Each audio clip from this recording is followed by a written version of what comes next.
Western medicine and Eastern medicine are not just different techniques. If you have heart problem, if you have liver problem, it may be originated from somewhere else. So you're looking at one tree instead of the whole forest. Your body builds up toxins, then certain areas can develop cancer or autoimmune conditions. If you know that, you can actually prevent these things from coming. You will address these imbalances early on without even a lot of symptoms. Well, in my opinion, it's a revolution. Hey, welcome back to Story Power TV. I am your host, J. Lauren Norris. It is so awesome to be with you again and to be back in our own studio. We've been traveling all over the world, but we have a series of guests in the studio today, and I think you're going to have some fun with them. These are people who actually traveled to Texas to spend time with us. The Story Power Academy retreat was this last week, and so we've had a chance to really dig into the power of story and communication, and it's a big deal. Now, one of the people who's been a part of that, we've been acquaintances and doing work together for about 6 months now, is a lady who actually flew here from Colombia via Puerto Rico and Boston. And she's a world traveler, like Gulliver, all over the place. But she's sitting down with me to talk today about her brand new book that's coming out very soon. You should pre-order it now because it's really, well, in my opinion, it's a revolution. So help me welcome to the studio, Dr. Yi Song, author of The Regeneration Effect. Now, the subtitle of Regeneration Effect is Secret Wisdom for Staying Young. Secret Wisdom for Staying Young. And I think one of the most fascinating things I heard when you and I first met was the idea that Western medicine and Eastern medicine are not just different techniques. They're different technologies. It's a completely different mindset. Is that right? Completely different philosophy, different approach. So tell me what makes them so different to start with. So Western medicine is reductionism. So Okay. They try to look into cells, molecules, and study one molecule, thinking if we block that one molecule, then we can fix the problem, the disease that's caused by some malfunction or irregularity of that particular molecule. Okay. So you're looking at one tree instead of the whole forest. So you're looking at the granular level and asking, what does this molecule, this DNA molecule, this lipid, whatever, what impact does it have on the rest of the body, rather than asking, how does the body handle that thing? Yes. Am I on the right track? Yes. Okay, so Eastern medicine looks at it in a different way, and what does that look like from the Eastern, as you said, philosophy? What does that look like? So they will look at the whole body as a whole garden. Okay. So anything going wrong can be from malfunction from various parts of the body, not just the particular parts. If you have heart problem, if you have liver problem, it may be originated from somewhere else. So a heart problem isn't a heart problem? If you say somebody has a heart attack, yes, it is a heart problem. Okay. But is it the heart that caused it? The origin of the heart problem can be from other things that's accumulating over time that manifests as heart problem. So it shows up in the heart, but it didn't originate in the heart. Yes. Gotcha. So when you say garden, I think of a cultivated garden where, you know what's growing there. You give it the right kind of food or the right kind of supplements. If you've got dandelions, some people call those weeds and they put, Roundup on them. Other people call them food and they put salad dressing on them. So how you look at your garden is completely different in the way you treat it. Is that right?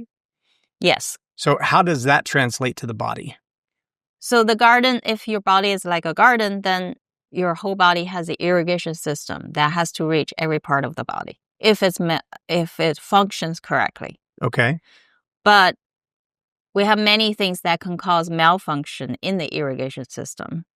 So if the irrigation system gets blocked in certain place, then it can affect many parts of the body if that particular irrigation system that's blocked is going towards different parts of the body, several parts of the body, depending on where it's blocked. Okay, so my very limited knowledge of the human body, I think of systems, the circulatory system, the respiratory system, the thyroid system, the digestive system.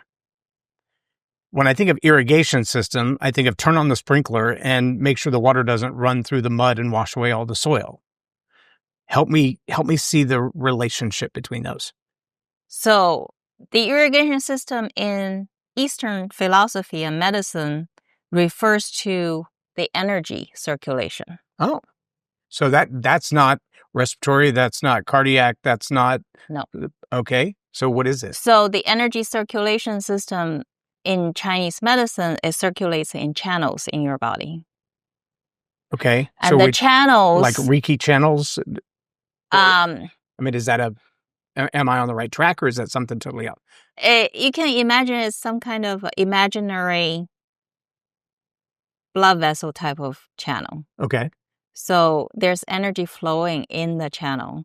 And each channel is connected to different organs inside your body. Okay. So that's why there are 12 main channels in Chinese medicine. Okay. And then when you do meditation, qigong, or acupuncture, you're actually affecting the energy flow inside the channels. And then when you affect the energy flow inside the channels, you can also affect the organs that are connected to that particular channel. Okay, so I know that, for an example, if you get electrified, a lot of people will say the word electrocuted, but electrocuted usually means dead. Electrified means an electrical charge has run through your body from head to toe. And I know people have lost their whole foot because they grabbed something powerful and it went through. I also know, though, that on a smaller scale of that, people who sleep with their phone under their pillow have an electrical charge going into their head. Every time the phone sends and receives an email, it's blasting out EMFs and unseeable microwaves, if you will, into their head. So how do those things, standing in front of your microwave, sleeping with your head on your pillow, having a radio with Bluetooth going all night long, how do those things impact these energy channels you're talking about? So I think that will affect your energy flow somewhat. And also in Chinese medicine, in different channels, you have peak energy at different time of the day. Really? So like from 11 p.m. to 1 a.m. is liver time. And 1 a.m. to 3 a.m. is gallbladder time. So that means 11 p.m. to 1 a.m. is a peak energy flow in the liver channel. And then from 1 to 3 a.m. would be the gallbladder channel. And 3 to 5 would be the lung channel.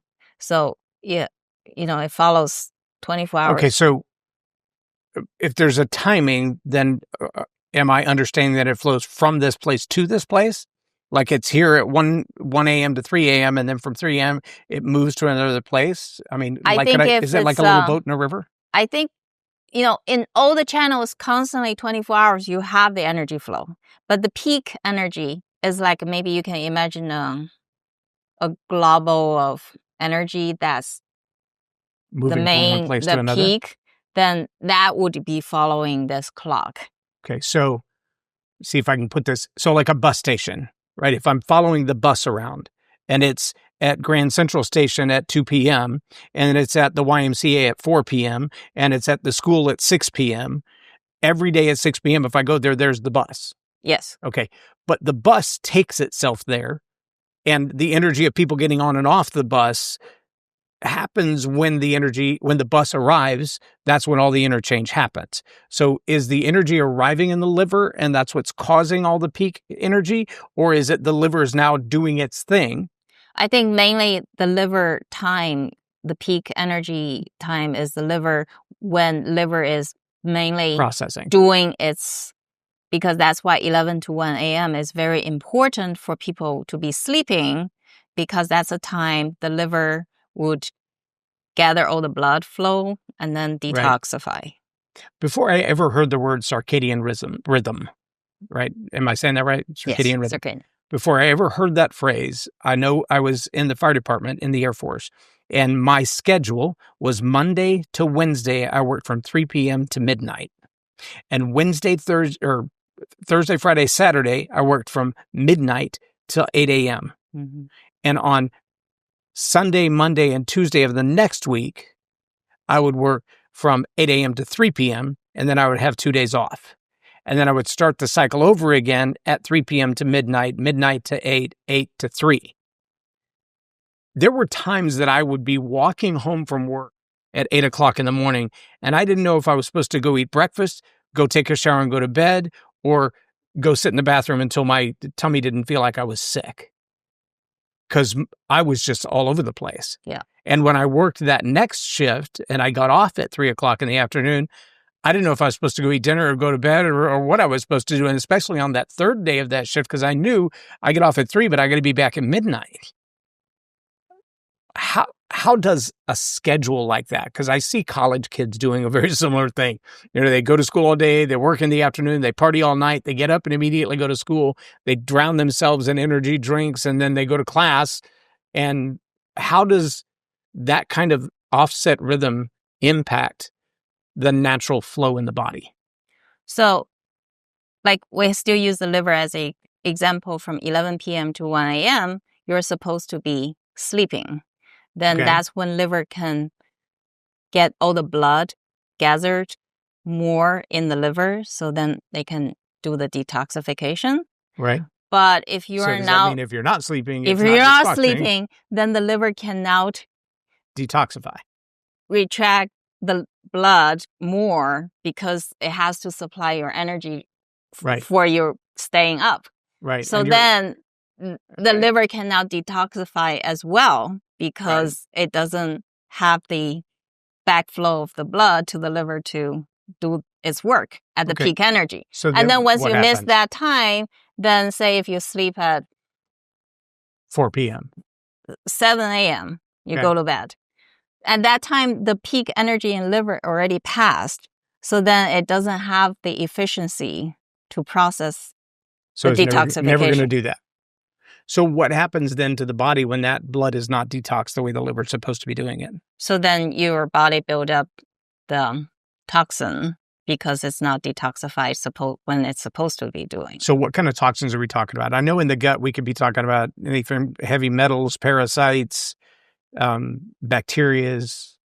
What kind of toxin are we talking about in the blood? This is not really talking about like in our understanding like bacteria, virus, or those type of things. It's more like energetically toxin. Okay. So then if over time you build up this toxin that's supposed to be detoxified outside of your body while you're sleeping, but then you are not sleeping, so it's not done correctly, efficiently, this has to go on for maybe more than 10 years, then something can happen, basically like the blockage of the irrigation system we started out with. Right. Then once that happens, then certain area can develop cancer or autoimmune conditions. So we're talking like cirrhosis of the liver type of thing? No, it's more like, like even breast cancer or stomach cancer. And that's because the blood isn't doing its thing, recycling the way it should.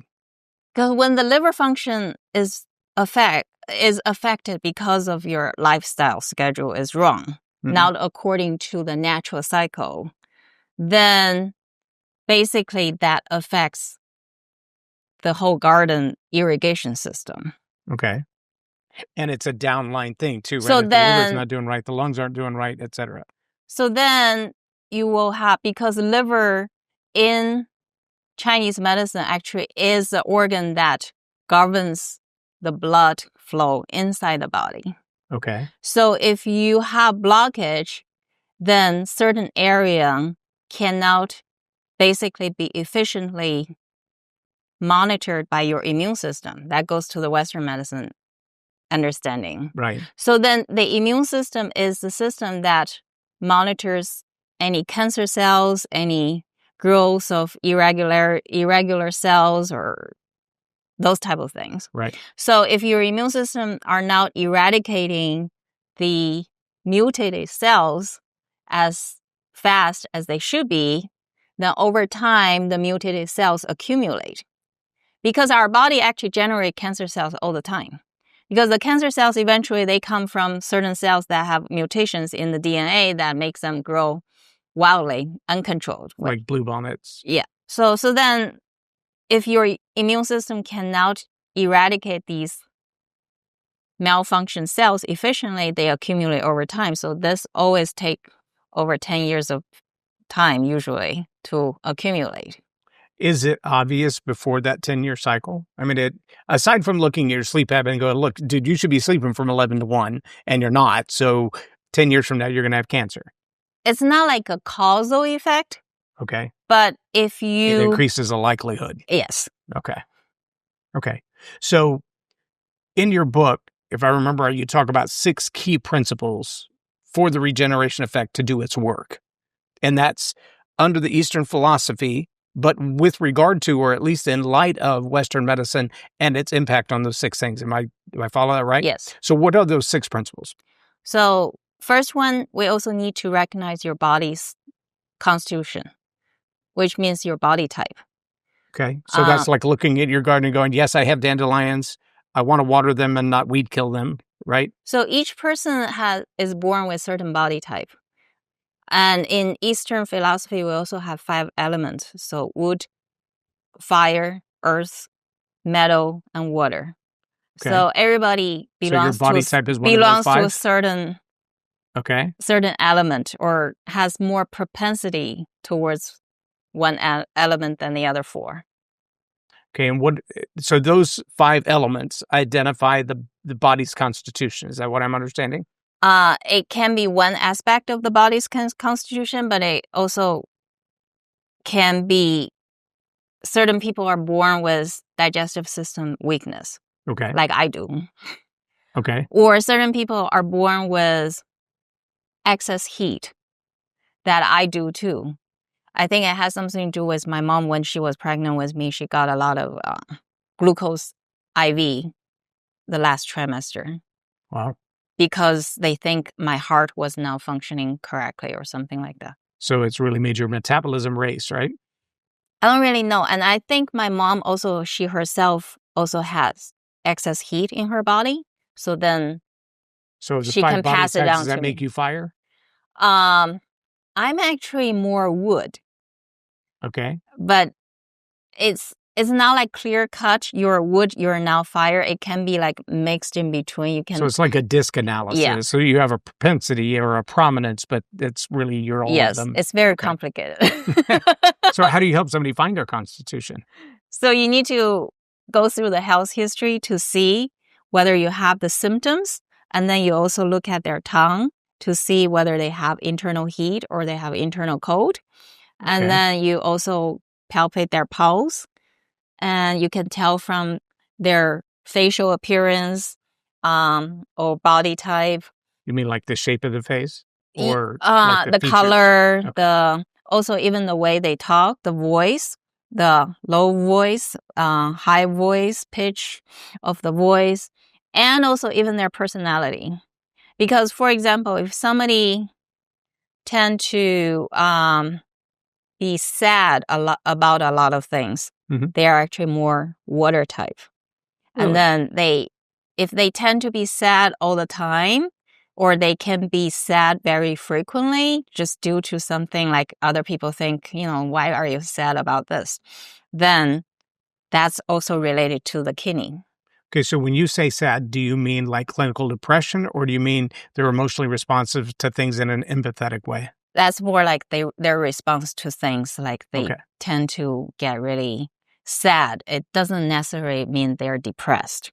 But it does help you to indicate the constitution of their body, which then helps you understand how their body reacts to things. Is that what you're saying? Yes. Okay. So what's number 2? Constitution is number 1 of the 6. So number 2 would be early prevention. So once you recognize somebody's constitution, like if you know, like me, I have digestive system weakness from birth. Right. And also because of that, I have excess phlegm building up in my body, and I have some heat passed down from my mother.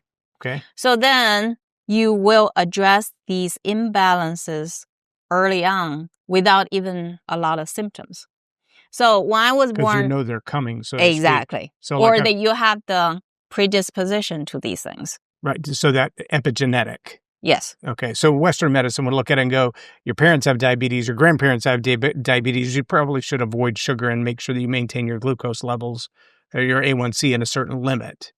That's sort of like that, but that's more like, again, reductionist view. Okay. But the digestive system weakness, a lot of times you don't even show that until later on in your life, because when you are a child, your body is still growing and your energy is still full. Right. It may not show that much.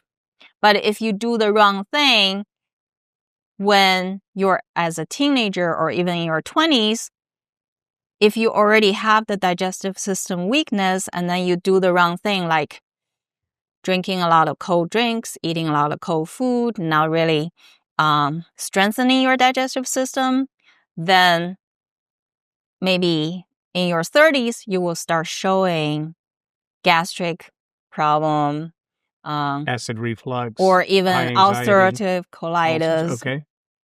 or irritable Crohn's bowel. disease. So that can show up. But then before they actually show the symptoms, if you know that, you can actually prevent these things from coming. So like I said, I was born with digestive system weakness. I know that maybe since I was 6, because my parents took me to see the Chinese medicine doctors when I was little. And then I already knew that. And if I remember right, and this is from our conversation way back, so please correct me if I'm wrong, but you had what showed up like eczema or rosacea or something of that nature when I was born. and you later found out that was a result of That's a result of my damp heat from birth. And then my damp heat was a result of digestive system weakness. Okay. So there was evidence of, but nobody was putting those two together until later on. I would say, like, if we went to see that Chinese medicine doctor in China, they would always tell me I have damp heat. But in my mind, I didn't understand that until maybe I was 16. Wow. Okay. So identify the Constitution, early prevention, which means reading the Constitution, knowing probably what's coming next. And what's number 3? Number 3 is treating the root cause. So the first 1, 2, 3 actually are interlaced, because in order for you to treat the root cause, you need to understand your constitution. Right. That's when you can understand what's the root cause of your problem. Of course, like what we said first thing about people having irregular lifestyle, that can be causing certain problems in the liver function or the circulation in the body. But the root cause is the liver block. Because the liver's not functioning at the proper time. Because over a long time you are having irregular lifestyle. So then if you want to do the early prevention before even any serious symptoms of liver blockage shows up, then you can address your lifestyle issue to make the liver function better. And then if you already have some blockage but hasn't shown as serious symptoms, then you can start addressing those things to unblock the area that you have the blockage. Okay. So what's number 4? So number 4 is follow the natural flow. Okay. So again, because if you have blockage, if you have certain weakness that causing the blockage, then you want to follow what the natural flow is supposed to be, so that you're not working against the natural circadian. All right. So if you know what your constitution is and you're looking to prevent those things early on, and you're following the steps and you're following the natural flow, then the body's operating like it's supposed to, and it's maximum benefit, at least according to what it's designed to do, right? Yes. You don't become Superman just because you're doing that kind of stuff. But let's say, for an example, that your lifestyle isn't, I work all nights, and so I go to work at midnight, and I don't get off till 7 or 8 o'clock in the morning. But maybe you just stay up late every night, and you go to bed at midnight instead of 11 o'clock or 10 o'clock. Yes. Does that cutting the liver's high energy peak timeline in half, going to bed at midnight instead of being in bed by 11 to rest, does that cutting it in half mean that it's not going to be 10 years down the road that you have problems? It's going to be 20 years down the road that you're going to have problems? Or does it mean that you're not going to have any problems because you're still getting an hour's rest? That depends on your body's constitution. For some people who have stronger constitution in that sense, they may not show any problem. Oh, so it may never manifest as a problem at all because their body's quote unquote made for that. You cannot say it's made for that, but I would say maybe 30 years down the road when they get, or even when they get to 50s, 60s, they may There's going to be a price to pay. Yeah. Okay. But I'm now following all these even when I was in my 30s. So okay. I can tell you, I can feel it did have some effect on me. That's why I corrected that. Okay. So what time do you go to bed now? Usually 10:30. Okay. But sometimes maybe past 11, but I try not to. Because I know some people are like, I stop eating at 6 o'clock. I'm in bed by 8 o'clock. I'm up by 4 o'clock and my life is awesome. Again, that you have to see also your body type. Because not everybody's body can handle getting up at 4 a.m. Huh? Because for me, I don't like getting up at 4 a.m. I tried. So I even like people saying like, biohackers, they say, do the red light therapy. Mm-hmm. And even this guy who's in Canada, he runs a company called DNA Company. So you can actually send your sample and then they will test your DNA to tell you are now suitable to do the red light therapy. Because for some people, they do red light therapy, they feel great afterwards. But then for some people, they don't feel that great. They feel terrible. Is that the same with like hydrogenated water same and thing. cold Everything. plunge and mineral salts? And for everything, we try to say this is good for you, but it may be good for a certain amount of people, but not the other type of people. There's a company called Relief Factor. Okay. And in their ad, they actually say 70% of people that order it the first time never stop ordering it. And I'm like, so what you're saying is you've got a 70% effective rate, 7 out of 10 people actually like it, and 30 think it's horrible, or 30 people didn't get any results out of it. That seems like a pretty good indication that it doesn't work for everybody. But it doesn't seem like I remember the Lysol can when it came out, it says kills 99.99% of all germs. And I'm like, that you spray it on? I mean, and if you don't spray it on those germs, do they like move and wait until it dries and they come back later? If you're spraying that stuff in your house, how do you have any germs at all if it kills 100% of them? That doesn't make any sense to me. Well, you still have the air circulating from outside. So even if you spray it on, you would still have germ coming inside. And germs in your skin and germs in your hair. And also you want good bacteria too, right? So you cannot kill everything. It's like weed killer on your dandelions, right? It's hard to eat it for you need a good microbiome in your body too. So you cannot kill everything. Okay, so let's recap. Number 1 is your constitution. Yeah. Number 2 is? Early prevention. Number 3? Treating the root cause. Number 4? Follow the natural flow. Okay. Number 5? Tend the garden. Tend the garden. Okay. We haven't talked about that one yet, have we? We talked about it in the beginning, right? With the constitution. We say your body is a garden. Okay. So tend the garden is taking care of each element in that cultivated garden that is your body. Yes. So doing the things that are right for your liver, doing the things that are right for your heart, doing the things that are right for your brain. Whatever, like you recognize you have certain weakness, but then when you tend the garden, you cannot just only look at the weakness in your body. You also have to look at the excess, the strength in your body to moderate. Because when you have weakness, you have strength, then it's out of balance. Then you have to moderate them. Okay. And so tend the garden. And then one of them is treat the root cause. Is that right? That's the second one. It's the third one. It's the third one. Okay. So now we're at 5, tend the garden. And the 6 is basically we address everything in a holistic way. So that actually goes to what we were talking about. Like, not everybody is suitable to do the red light therapy. Not everybody is suitable to do infrared sauna. You have to look at what's the good proportion of different approaches for you to achieve the optimal health and longevity. And it's more than one approach, right? Yes. Because I know that you do chiropractic, right? You've got a clinic in Boston. I do acupuncture. You do acupuncture. You used to do chiropractic, or you run a chiropractic. I never did acupuncture. Never did. Okay. So but actually, chiropractic is a part of the adjustment thing. Mm-hmm.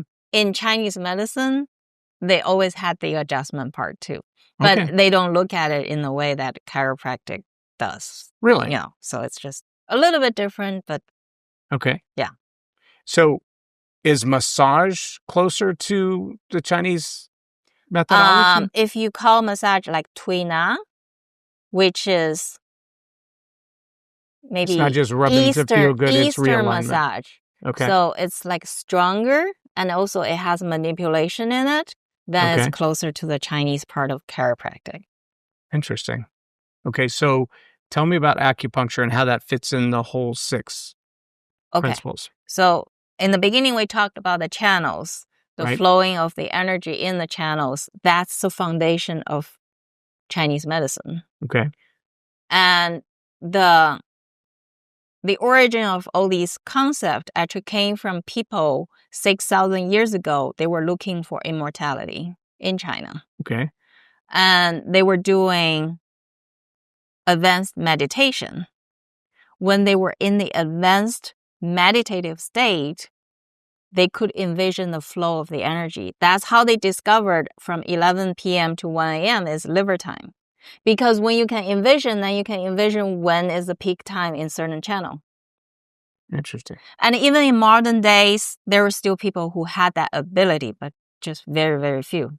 Like Tibetan monks? Maybe. If you are finding our conversation helpful, please make sure to subscribe so that you don't miss our future episodes. We talk about everything from stem cell science to holistic healing approaches, all grounded in research and real results. There's a book written by modern people. Okay. Some of them, a lot of them actually has some kind of conditions that they even search for treatment in Western medicine.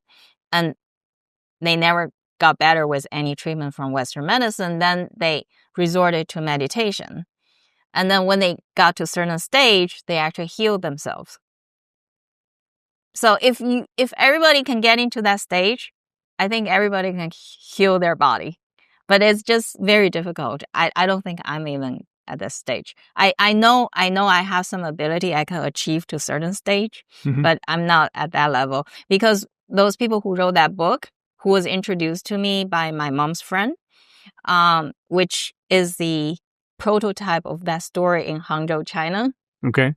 She actually can get into a higher level of meditation. And she had higher ability. And she told me that book, because that book, people talked about when they were doing that meditation, they can take aspirin or they can take certain Western medication. And that can also show them where the medication is flowing in the channel energetically. Interesting. So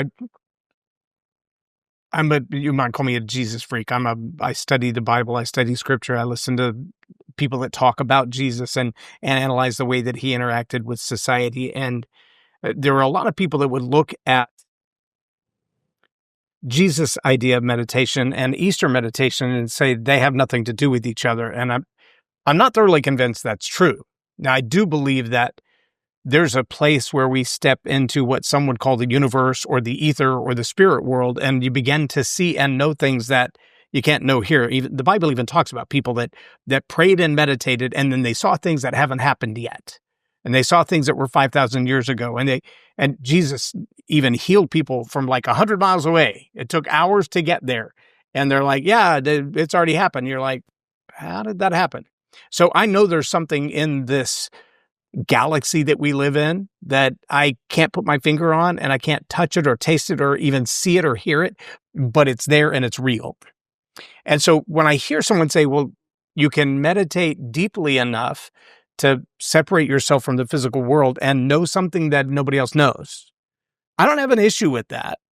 Other than to say, that's cool, and I'd love to learn how to do that and how it works and why it works. But I also look at that, even just the simple contrast of, are we looking at the molecular level and kind of poking at the ants? Or are we trying to find the ant bed? That what you say, Are we looking at the root cause, or are we fighting against the symptoms? To me, that's like poking at ants with a pencil, trying to kill each individual ant. Well, you got a knee ache, and you got, your joints hurt in your feet, and you can't sleep at night, and you got neck pain, and you got a constant headache. And so you're smashing each of these little individual ants, and nobody's looking at the fact that you got major stress in your life and overwhelming cortisol levels, and your thyroid is blocked, and all of that has to do with the fact that you're dealing with trauma from years ago that you never dealt with. Right? So there's a great book called The Body Keeps Score, and it's about how psychological trauma impacts all these little symptoms over here. It sounds to me like there's a great overlay in that concept with Eastern medicine and the flow and the constitution. Would you say that I'm on a similar track with that, or are these two totally different things? I think that's very similar. Okay. And also, you said you're going to ask me about my opinion of Jesus. So the core question here is, who is Jesus to you? That's the core question of the show. So how does that fit into this whole conversation? So I believe all the religions, this is my belief. Okay. I believe all the religions, they refer to the same superior power in the cosmos or in the universe. Okay. So Jesus is the representation of the superior power in the universe. Okay. Because Jesus is the son of the God, right? Right. So he actually represents the power of the God, right? Mm-hmm. So God shows his power through his son. Right. And then the meditation, the energy flow, the advanced meditation, that is also to set up the connection between a regular human being to the superior power. That's how you connect to that superior power. So that's why you said Jesus can also heal people hundreds of miles away. It's the same concept as you use the energy through this meditation, and then you can travel at light speed, and then that's how you heal the person hundreds of miles away. And there was a time that Jesus was walking through a crowd. And it was perplexing to his followers because he's walking with his 12 dudes through this crowd, and all these people are pressing on him from every side. And then all of a sudden he stops in his tracks and he goes, "Who touched me?" And his friends are like, "Dude, everybody touched you. What are you talking about? I mean, like, people everywhere. It's like trying to get through the mall at Christmas." And he said, no, power went out from me. That's a profound statement from a religious perspective, to say this man in this crowd of people could say, I don't just mean another body brushed against mine. I mean, power left me and went to somebody else. There's not a lot of Christians who've solved in their head what that means. How would you look at that through your understanding of Eastern medicine and the flow of the garden and energy in the body? So if Jesus said the power left him, that means maybe he reached a certain stage and then he released his power to reach certain things far away. Because in Eastern meditation, when you reach a certain stage, this is what somebody who actually was able to do that told me when I was maybe 12 years old. He was telling me, he's like a master in Qigong and meditation. Okay. So he told me when you reach certain stage, your soul actually leaves your flesh. See, when I picture that moment that Jesus was talking about, because what happened next is a woman who had had an issue of blood for 12 years. She'd seen all the doctors. She'd spent her life savings. Now, culturally, she had a problem. She's got a bleeding problem. And you're not even supposed to be out in public with that because people are like, you're unclean. You're nasty. You need to go home. But she walked up to the rabbi and touched the hem of his garment. And through the hem of his garment, the little tassels on the bottom of his robe, power went out. Now, I remember when I was a kid, we had this hideous green shag carpet. It was like an inch tall. It was like really bad grass. But you could run across that with your bare feet and rub your feet really fast and then touch somebody and a little spark would go boop. When I think Jesus said power went out from me, I mean, there was a whole crowd of people, but I think the energy that he contained and that direct connection to the Almighty, that energy in him, she drew on that power and went, I need something. And it says when she touched the hem of his garment, she was instantly healed. And he said, power went out from me. So that was simultaneous? Like when she That's what touched? the scripture says. The Okay. story says he's walking through the crowd with his disciples. Oh, this woman with an issue of blood that the doctors couldn't help came to him. And now here's what she knew. In that day, if this unclean woman touched that rabbi, she would be stoned to death. And she knew the doctors can't help me. I've been dealing with this for 12 years, and either I'm going to die from this or I'm going to die for touching him. And she was okay with that. I would say that's kind of being at the end of your rope. You're like, look, whatever happens from here, it can't get any worse. I'm done. So I can touch him and be better maybe, or I can touch him. And when he turned to her, the scripture says she was healed instantly. And he said, power went out from me. Who did it? And everybody's like, dude, seriously, there's no way you could know. And then he sees her and he says, woman, your faith has made you whole. And she stood up and walked away clean. Okay. That's a powerful thing. But when you talk about energy healers, you talk about the energy of the liver and the energy in the body. And, like I said, I know of the circulatory system and the respiratory system and the thyroid system and the muscular system, skeletal system, all these systems in the body. Most people don't talk about the energy system of the body. I mean, there are people that even argue with you that the heart generates electricity. It's now proven. And then in our modern science, we have now figured out what that energy is. We have not yet figured it out? No. We don't know where it came from. Well, no. It's more like we have now figured out how, like the channel I talk about, there's no scientific proof. Oh, you don't have a double-blind study? No, just like scientific proof for stem cells, same thing, right? Yeah. Okay, so you use acupuncture to do what to that energy system?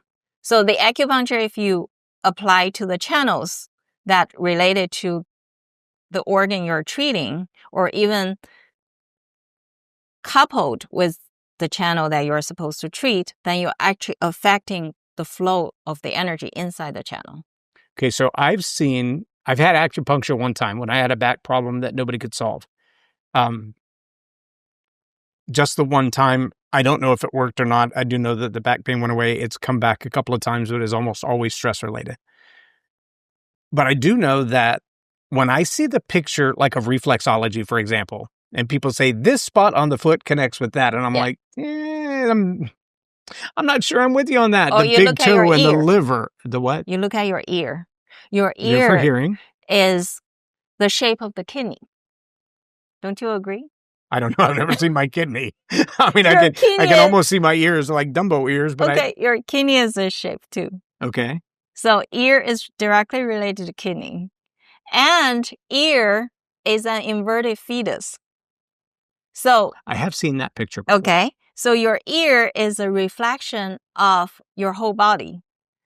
So Really? you have points. Now, you're not talking about ear. No, You're talking no. about ear. Talking about the earlobe, this cartilage, the outer ear, not the inner ear. Okay, so are we talking about the physical representation? Are we talking about nerve endings or energy in the ear? What are we talking about? This goes to the holographic theory. Okay. So everything in the universe is a holographic image of something bigger.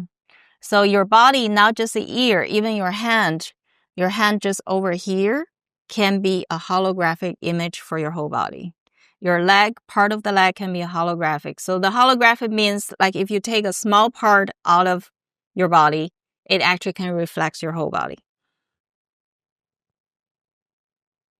So the human body... So is that like looking at the strand of the DNA or looking at the mitochondria of the cell, the ATP energy production of the cell and saying, I can extrapolate? So like I know before COVID-19, I watched like a mini docuseries, like 7 or 8 episodes on mRNA and CRISPR. And the concept of CRISPR was that you could look at the double helix and there were on and off switches on the double helix called the DNA of a human. And you could look at those on and off switches and go, well, if that's turned off, they have no optical nerve, for an example. If these 3 are turned off, they will never have children because their body didn't form properly to do that. And if these are on and off, their eyes are blue. Mm-hmm. And if these are on and off, their eyes are green. Okay. And if you could turn those switches on and off at will, then you could basically redesign a human that's already existing. In fact, in the CRISPR docuseries, one of the focal points was a 6-year-old boy that they began treating with mRNA so that his body would then receive the CRISPR. And by the time he was 12, a child from birth who never had an optical nerve grew one. Okay. By turning the switches on. So are He you was trying born to without say the DNA is also, the DNA actually can be seen as the holographic. So that is the smallest that we know of at this point, representation of what a human is in its completeness. Yes. Okay. Or you can look at a human body as a holographic reflection of the whole universal energy. So that's why each person is also reflection of the universal energy. So are they like different little individual DNAs all stuck together that create the larger universe? Well, that goes they're all different, right? That goes to what you think the universe is. Okay. This may be a question too big for this show. Very, very. Because I know Jordan Peterson and Sam Harris have argued about that one, and that's probably over my pay grade. It's very like a profound theory or whatever. And there's no proof. It's just my understanding. Our understanding as best we can understand it, right? Yes. I don't claim to know the whole truth, and I don't claim to have my own truth, but I do say it is the truth as I can comprehend it. However, if you look at it, I think you can see the repeat of the same pattern from the macro to the micro. To the microscopic. Yes. Yeah. You can tell that, right? Yeah. It has the same pattern. You can think about the planetary system. Mm-hmm. You have the solar system, the sun is in the center, and then you have all these planets, our planetary solar system, planets circling around. That is the same, very similar concept as if you have an atom and then the electrons circling around. Right, the protons and neutrons. Okay, and so I've even seen illustrations of a stream of water impacted by sound that at just the right frequency replicates one side of an RNA or a DNA strand. Yes. You ever seen that? It looks like one side of the ladder, yes, even with the actual crossing bars in it. So that goes that's to, creepy. The energy can affect the water structure, even if it's pure water. Right. If you play certain sound, so the water can be affected by the mood. Yeah, and then the it's human not just body, the structure of the water; it's the actual molecule of the water. So the human body is 70% of water. So that's why human body can be affected by many, like a train at 3 o'clock in the morning. Things. like my cousin Vinny. My cousin Vinny. Oh yeah, you bland. Yeah. Okay, so you do acupuncture. You do other holistic medicines. Like I remember you saying recently about a guy that came and got stem cells for knee pain, and then he called you back 2 weeks later. He's like, "It's swollen," and you were like, "Yeah, send me a picture." I would guess that if you're doing an injection on somebody, there's a concern that if there's swelling at the injection site, there might be a problem. But tell us the story. So he had the stem cell for his knee because he had meniscus surgery 3 years ago, and since then he has already still had problems. He said he could do running, he could do other things, but then on certain days he would feel his knee is locked. Right. Cannot move and has pain. So 2 weeks after the injection, he actually said he felt his knee was much better. But then he started doing 5 squats. He said he did it very slowly. But maybe because he did it in the wrong way, because I wasn't with him. So right. The next day, he said his knee starts swelling. Right. So, but then when he sent me the picture, the swelling is above the knee. It's not on the knee joint. That's not where you put the shot. And I went to see his knee after he sent me the picture because I offered him some solution with my proprietary herbal spray. Which like I have formula. been ancient Chinese. I've been trying to market it for the past 15 years. Or I was thinking of marketing it, but never really made the full effort. But I think right now maybe it's the right time to do it because it's a very good combination for stem cell treatment for any joint conditions. It's like a follow-on topical type thing? Yes. Okay, and what does it do? So it penetrates very deep into the joint because of the particular ingredient from, originally this ingredient is from an animal called musk. Okay. So the It's like male a ferret, musk, right? like It's like a rat. they use musk gland in perfume. Yeah, for the pheromones. Yeah, because it's a pheromone from the male musk attracting the females. Right. So I used to have some of that cologne. you take that. It smelled like a sweaty animal. You take that sac that is emitting that pheromone, and that ingredient comes from that sac. Okay. So because of its particular property of penetrating deep into the muscle and joint, and then it can carry, it's like a carrier. It can carry other ingredient in that particular formula to help the joint or muscle heal faster. So without any surgery. I know some people say there are certain oils, like I use a lot of oil of oregano. I'll put it in my throat. I use it on my gums and stuff like that. I've even put it, like I got a wasp sting on my hand that swole up really, really fast. And I washed it with antibacterial soap, and then I put oil of oregano straight into the sting wound. And the next morning, there was no hole, no swelling, no mark. I could have taken a picture of it the night before and then taken a picture the next morning, and you wouldn't have known there was anything there. I mean, it was just gone. But I hear that, like castor oil, if you put that in your belly button, within 20 minutes, you'll taste it in your mouth. And I know for a fact, because I dropped my oil of oregano bottle one day on my foot, and I could taste it. Okay, so that means it. So how is my tongue related to my toe? Because again, if we go back to the channels theory in acupuncture, Chinese medicine, for certain each herb used in Chinese herbal medicine can enter a particular channel in your body very easily. Really? So I would say oregano probably can enter through your foot, travel along the liver channel or gallbladder channel very easily. And then from there, that's how you can taste it. So my gallbladder and my tongue are associated. Actually, tongue is associated with heart channel. So it can be. The way to a man's heart is through his foot?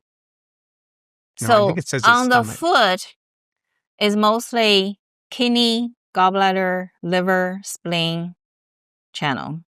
So, Interesting. but if you enter through, say, liver channel, and then it can actually, through liver, go to gallbladder, and from gallbladder to spleen. I don't know how to explain that. But I'm just trying to give you an example that Apparently there's a lot of ways to get to the tongue. Can actually enter different channels. And they do different things when they're in the body. Yes. Okay. So you do acupuncture and herbal medicine, and you've already talked about stem cells. Yes. So is any one of those kind of the holy grail of Eastern medicine? Well, if you really want to talk about holy grail of Eastern medicine, you have to talk about I Ching, which is, you've seen the trigram before, right? Like 3 solid lines and then 3 broken lines. Okay. So that is the holy grail of Chinese medicine. What does that mean? That is, again, that goes to it's the highest level of that goes meditation. to the cycle flow, follow the natural flow. And that is the understanding of the universal cycle. Oh. So we're not there yet. It has like 64 trigrams. Oh. So you have to understand Is that everything in the next book? Based on that. I'm not the expert on that. I am actually, I want to do a podcast with somebody who's more expert on that, who only speaks Chinese. Oh, well, that wouldn't do me any good. He's in California right now. So originally I talked to him. I said, I want to do a podcast with him, and then I have to translate what he says. And then somebody has to do voiceover. And Larry Roberts said he would like to do that. Oh, there you go. Larry's a good guy for that. He's got the great radio voice. Very good. Yeah. Anything I failed to ask? No. But I would say the reason I love stem cells so much is because I think stem cell, using the umbilical cord mesenchymal stem cells, is sort of close to the energetic understanding in Chinese medicine, and also it can affect your body through the channels? So here's my own simplified, maybe like kindergarten level simplified. I've seen the pictures of the first interaction between the sperm and the egg. Mm-hmm. And there's an explosion of light, a birth of energy, a literal birth of energy that prior to that did not exist. And in my own simplified way, I like to think of that as the same spark when Jesus said, power went out for me. Okay. It's a burst of life that travels into a new place and starts something else. And my theory, it's my own kindergarten level theory, is that when that umbilical life is still flowing to feed that baby, the closer you are to that spark of life, the more powerful the opportunity to reproduce that life. Or you can look at it, if we already talked about the holographic image, the whole universe is holographic, right?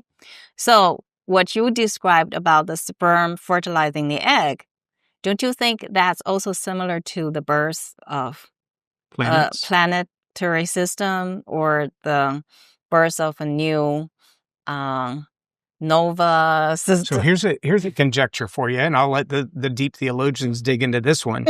We talk about how frequency impacts the water molecule, and the right frequency can make that water molecule look like a DNA. What if, because Scripture, the way I read it, says, in the beginning God spoke, and all the rest of it happened because of his voice. Mm-hmm. What if the power of the voice is that frequency that converts the molecule to life? Okay.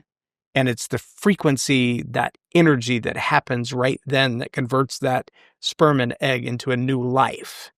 And that retains its energy throughout the entire course of that life. I've only seen a few dead bodies in my life, but it's not hard at all to look at that flesh bag of organs and realize there's no life in there. Okay. When you see a corpse, you realize the essence of what made that bag of flesh the human that I knew is gone. It left. It's somewhere So else. do you believe when the person dies, the spirit, or, the spirit can be the energy, the initial energy, what goes into that particular person leaves the flesh, and then what's left is basically the organic material. Yeah, what's left building over. up the human body. I absolutely believe that. And I believe. But then how does it confirm to your Christian belief, or most Christians believe, when people die, you go to heaven or go to hell, or, how does it confirm to that? So there's a verse in Scripture that says Adam and Eve were in the garden with God, and then they sinned. They turned their back on God, and at that moment they died. Meaning the Spirit of God that empowered them, that enlivened them, that spark in them shifted. Now their bodies were still alive, but the Spirit in them was dead. The way that I understand that is, as we reunite with God through forgiveness and repentance, the Spirit of God comes back in us. That life comes back in us. That's why Scripture says you can do greater things. You have more power in your physical body now than Jesus had, because those who believe are multiplied. But they can do things that Jesus did, like lay hands on people and the energy go into their life to restore their life or heal their body. Those practices are philosophically within different religions applied differently, but they all require that you have a connection with the external superpower of God, by whatever name you call him, through a channel. We say in Christianity, that's Jesus Christ. And that while there may be billions of ways to come to Jesus Christ, there has to be, because there's billions of people, all of them come to Jesus differently, but through him, through the Son, the one who died and came back, he proved that I can kick death's butt and be alive again by my own will. And so when he did that, he said, okay, here's the power. We call it the Holy Spirit. So that life energy now exists in the Christian to say, I have the power to live free, and I have the power to give life to others. through that relationship.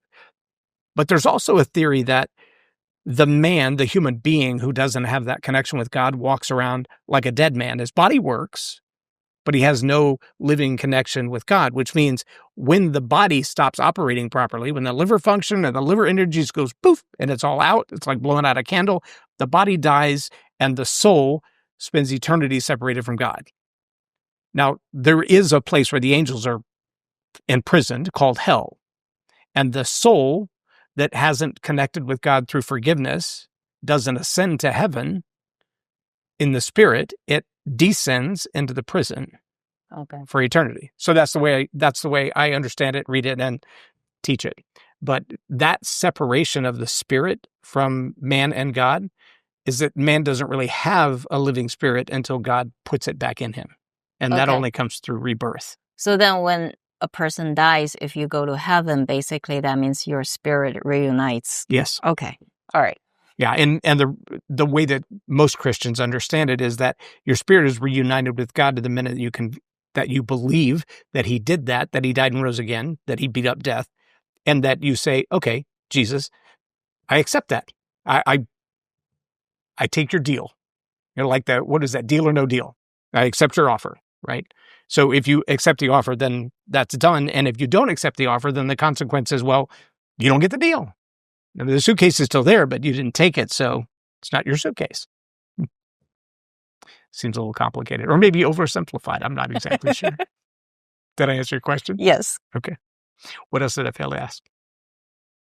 No, because we were talking about stem cells. So because the stem cell is very close to the spark to that of spark energy of you're life, talking that about. spirit. I think. I think it's just my conjecture. It's a theory I'm still working on.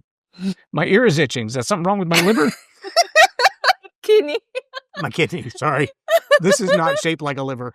I don't know. If you wrestle a lot, it can be shaped like a cauliflower. Shape of kidney. Okay. Kidney.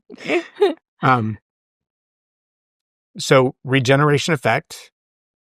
Ancient secrets for youth. Sacred wisdom for living young. Sacred wisdom for staying young, actually. For staying young. And you can find that. What's the name of the website? Regenerationeffect.com. Regenerationeffect.com. Now, can they also find out about stem cells? And I understand you got a retreat center in Colombia. Can they get information about that on the same website? Yes. Cool. Awesome. Dr. Song, I really appreciate you being here. Very nice to be here. And if you're still watching, you probably have a lot more questions than you had before the show started, and I'm glad you do. Feel free to drop me an email, send me a DM. You know what? Tell the network, hey, we love that this show was on. And if you've got more questions for Dr. Song, go to regenerationeffect.com and send her an email. She'll be glad to answer it. I'm J. Loren Norris with Story Power TV. Have a blessed day.